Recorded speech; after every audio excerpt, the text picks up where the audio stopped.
Hello everyone, in this TRC car tutorial number 68 we will compare the input voltage error V epsilon in a closed loop with an open loop gain of only 10 but with or without a 90-degree phase. The vector construction will help us to understand why the closed loop gain of 1 is much closer to the unity gain when the open loop gain has a phase of 90 degrees.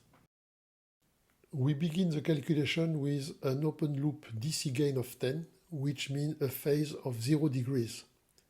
With an A gain of 10, if V epsilon is equal to 1, V out will be equal to 10, so as V in equal V out plus V epsilon, V in equal 11, and the final gain voltage is V out over V in equal 10 over 11 equal 0.909.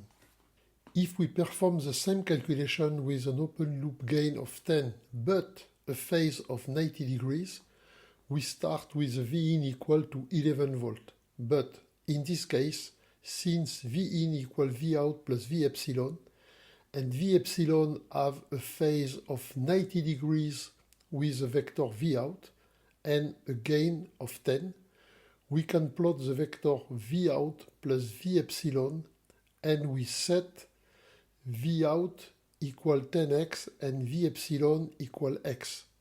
So we can then write the equation 10x squared plus x squared equal 11 squared.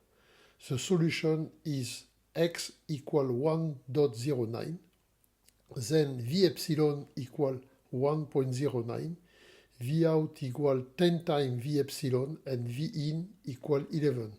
So the gain voltage V out over V in is 10.9 over 11 equal to 0.991. In this configuration, of course, the output vector has a small phase compared to V in, but the gain is much closer to 1 as the construction of the vector sum clearly shows.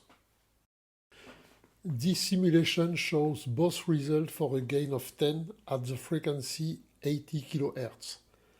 The closed loop gain of 1, pink curve, with a DC open loop gain of 10, green curve, provides a gain close to 0.9.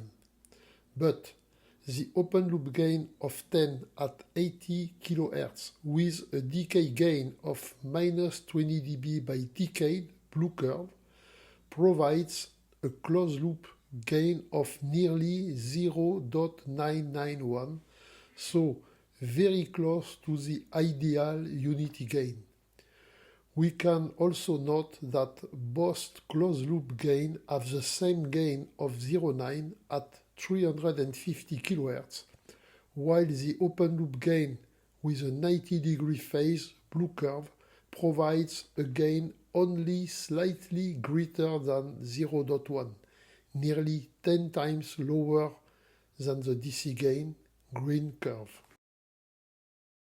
I want to thank you for your attention. On my next TRC car tutorial number 69, we will come back on the Miller capacitance effect already discussed in the TRC car tutorial number 66. But in this new video we will talk about the Miller plateau effect, which is also due to the Miller capacitor, but not in linear but in commutation.